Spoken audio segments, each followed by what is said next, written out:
भंते प्रातः स्मरणीय महातपस्वी युवा मनषी आचार्य श्री महाश्रमण जी के चरणों में कोटिश वंदन। मातृ हृदय साध्वी प्रमुखा श्री जी, मुख्य मुनि प्रवर, मुख्य नियोजिका जी, साध्वी वर्या जी एवं यहाँ महाश्रमण वाटिका में विराजित सभी चरित्र आत्माओं के चरणों में वंदन। इस धर्म सभा में उपस्थित बहनों और भाइयों, सादर जय जिनेन्द्र। गुरुवर, मैं आज आपसे बहुत ही विनम्रता से यह अर्ज करना चाहता हूं कि जो उत्साह हम में अभी तक के सब कार्यक्रमों में था, आज के इस कार्यक्रम को हम में उतनी उत्साह नहीं है। हमारा मन नहीं कर रहा है कि हम इस कार्यक्रम को आज यहाँ मनाएं। गुरुवर, अभी हमारा तो मन भरा ही नहीं है। अभी तो व्यवस्थाएं जमनी शुरू हुई है, अभी तो लोगों का आना शुरू हो रहा है और अभी से ही आज ऐसे लग रहा है जैसे कि हम आपको कैसे यहाँ रोक सकें और कैसे हम आपको यह विनती कर सकें कि आपका यहाँ विराजना और हो। लेकिन आपका जो कार्यक्रम, आपकी जो वचनबद्धता जिसके लिए आप प्रख्यात हैं, हम उसके आड़े भी नहीं आ सकते। लेकिन गुरुदेव, आप महान हो, आप ऐसे कुछ करो कि हमारे में ये जो भाव है, हमारी में जो ये भावनाएं हैं, उनका किसी प्रकार संचय हो और हम इसी तरह आपसे जुड़े रहें। मैं आपको कृतज्ञता ज्ञापित करना चाहता हूं कि आपने महती कृपा करके जिस विश्वास के साथ मुझे यह कार्य सौंपा, मैंने अपनी ओर से पूरी कोशिश की कि यह कार्य संपादित हो, अच्छे से हो और हम सब मिलकर इस चतुर्मास को चिरस्मरणीय बनाएं। लेकिन प्रकृति को कुछ शायद हमारी और परीक्षा लेना मंजूर था। पहले कोरोना, फिर बारिश, कई तरीके की हमको व्याधाएं और विघ्न आए। लेकिन आपकी जो पुण्याई, आपकी जो ऊर्जा है, आपका जो तेज है, उनकी रश्मियां से हम इस कार्य को संपादित करने में, मैं सफल तो नहीं कहूँगा, लेकिन हमने प्रयास किया और अभी यह समापन की ओर है। मैं कृतज्ञता ज्ञापित करना चाहूँगा इस अवसर पर समस्त धवल सेना का, जिनका मुझे विशेषकर सानिध्य एवं मार्गदर्शन भी मिला। गुरुदेव, यह मेरे लिए प्रथम अवसर है कि मैं इस तरह कोई सामाजिक कार्य में इस रूप में जुड़ा हूँ और आपने जो कृपा हुई उसके लिए मैं बहुत बहुत अपने आप को भाग्यशाली मानता हूँ कि आपने महती कृपा करके यह कार्य मुझे दिया। यह एक बहुत ही मेरे लिए चिरस्मरणीय अनुभव है। मेरी शायद जिंदगी का एक बहुत स्वर्णिम अध्याय यह होगा कि मुझे आपके इतने निकट रहने और आपके किसी कार्य को संपादित करने का मौका मिला। हमने इस चतुर्मास में कई नए प्रयोग, कुछ स्वेच्छा से व कुछ परिस्थितियों के मद्देनजर हमको करने पड़े और जिसका लाभ, वैसे कहा जाए तो अगर संकीर्णता से हम न सोचें तो उसका बहुत ही लाभ हुआ। हम यह चतुर्मास न केवल हैदराबाद का बल्कि संपूर्ण विश्व का हुआ। यह शायद प्रथम अवसर था जब हर तेरापंथी को यह सौभाग्य मिला कि वह पर्युषण में आपका प्रवचन प्रतिदिन निर्विघ्न सुन सके और आपका सानिध्य प्राप्त कर सके। गुरुदेव, जब आपने इस चुनौती को हम इस चतुर्मास के संपन्न करने की, मैं उसे एक चुनौती कहूँगा, शायद मैं नहीं, लोग मुझे चुनौती कहते हैं, लेकिन मुझे ऐसे लगा कि यह चुनौती नहीं, एक अवसर है। और मुझे कभी भी ऐसे नहीं लगा कि यह कोई ऐसा कार्य है जो नहीं होगा, क्योंकि मुझ में मेरा यह विश्वास था कि यह कार्य मैं नहीं कर रहा हूँ, यह कार्य तो आपका है। मैं तो सिर्फ निमित्त हूँ और जो होगा आपका जो कार्य है वह हमेशा सवाया ही होता है, अच्छा ही होगा। इसमें मुझे किंचित भी कभी भी ऐसे मन में यह नहीं आया कि शायद इसमें कुछ परेशानी हो सकती है, क्योंकि मैं सिर्फ सिर्फ यही समझ रहा था कि यह कार्य मेरा नहीं है, ये आपका कार्य है, संघ का कार्य है, पूरे समाज का कार्य है, जिसे सिर्फ संपादित करने के लिए मुझे अवसर मिला है। और मैंने हमेशा यही कहा है और मैं हमेशा यही सोचता हूँ कि यह सर्व जो कार्य है संपूर्ण समाज का है। मैं तो केवल अगर कोई गलती होती है तो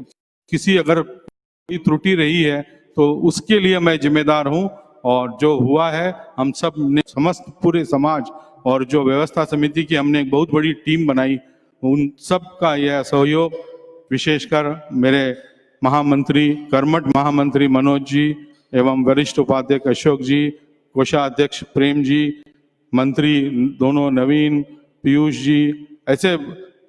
विमल जी दुगड़, भैरूलाल जी धेलरिया, ये सब कई पूरी टीम है गुरुदेव, नाम लेने का समय नहीं है। तो मैं सबका इस अवसर पर सबको आभार भी व्यक्त करना चाहूँगा कि हम सब ने मिलकर एक टीम के समान कार्य किया है। और गुरुदेव, लोगों के मन में अजीब भावनाएं थी, और भाई हीरालाल जी ने तो बेंगलोर में कहा था कि हैदराबाद वाले तो नवाब हैं।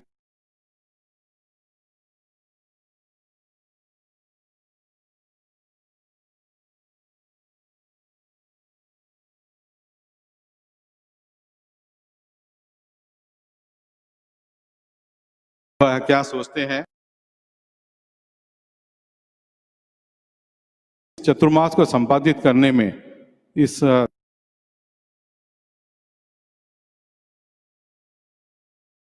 मंडल, तेरापंथ युवक परिषद, टीपीएफ, अनुव्रत समिति, ज्ञानशाला और किशोर मंडल एवं कन्या मंडल, सभी का सहयोग मिला गुरुदेव। और यह कार्य ऐसा है कि जिस बिना सहयोग के संपन्न होना मुश्किल एकदम असंभव सा है।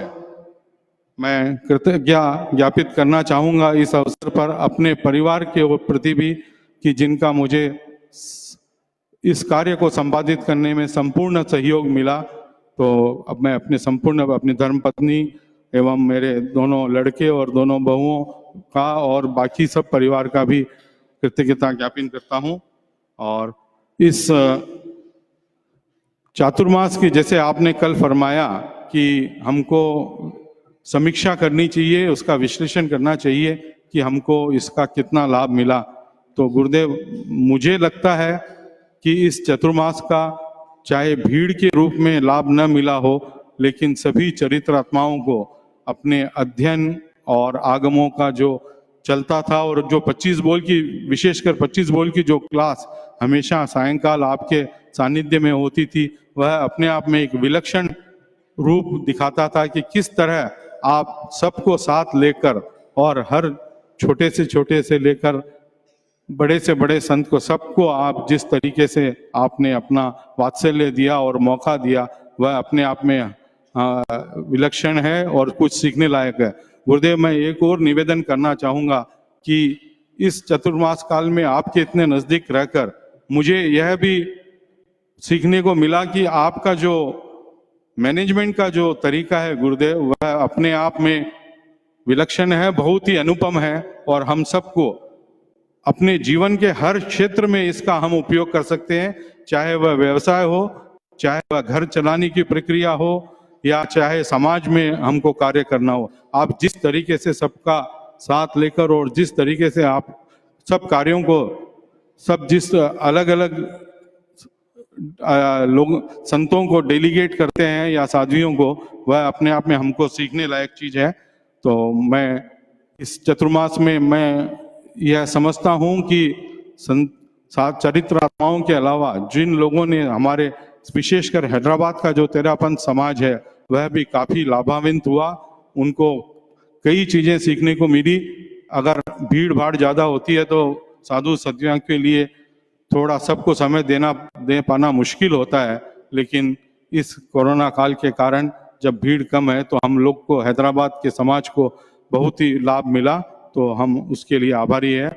मैंने आपसे पहले भी कृतज्ञता ज्ञापित की थी कि आपने इन विषम परिस्थितियों में शोलापुर से यहाँ पधारने का जो अहिंसा यात्रा का जो एक लोगों के मन में एक अजीब सा ये हो गया था कि इस स्थिति में कैसे गुरुदेव पधार पाएंगे, लेकिन आपने अपनी वचनबद्धता, अपने संकल्प को बरकरार रखते हुए और जिस तरीके से मुनि विश्व मुनि कुमार जी ने भी जिस अहिंसा यात्रा का नियोजन किया और हमारे युवकों ने भी जिस साहस का परिचय देते हुए और श्रद्धा का परिचय देते हुए हम उन सब लोग ने इस अहिंसा यात्रा को अपने आप में एक विलक्षण यात्रा, वो शायद हमेशा याद रखी जाएगी कि इस तरीके से भी अहिंसा यात्रा का संचालन हुआ। मैं गुरुदेव अब ज़्यादा समय न लेते हुए इस चतुर्मास में अभी जैसे प्रशांत मुनि ने फरमाया कि आपको बहुत ही असाधना हुई, बहुत तकलीफ हुई, हालांकि हमने कोशिश की कि यह कम से कम हो, फिर भी लेकिन जिस सहजता और सरलता से आपने इसको लिया वह हम सब लोगों के लिए एक सीखने वाली बात और एक हमारे लिए हमको बहुत ही प्रेरित करेगी हमेशा की कि भाई इतने बड़े संत, इतने बड़े महात्मा और आप में इतनी सरलता, ये हम सबको सीखने लायक है। तो मैं अंत में,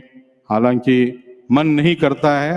लेकिन रायपुर यहाँ उपस्थित है आपको जाने के लिए, जो भावनाएं हमारे में पहले कुछ महीने पहले थी आज रायपुर वालों के पास है, तो हम बहुत दुखी मन से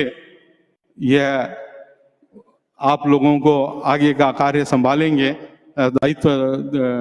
देंगे। तो मैं इस काल में अगर आपसे कोई अविनय असाता हुई तो क्षमत कामना करता हूँ और आपकी आगे की यात्रा की मंगल भावना करता हूँ कि वह सुचारू रूप से निर्विघ्न मंगलकारी हो और आपका वचन सिद्ध हो। ओम अरहम।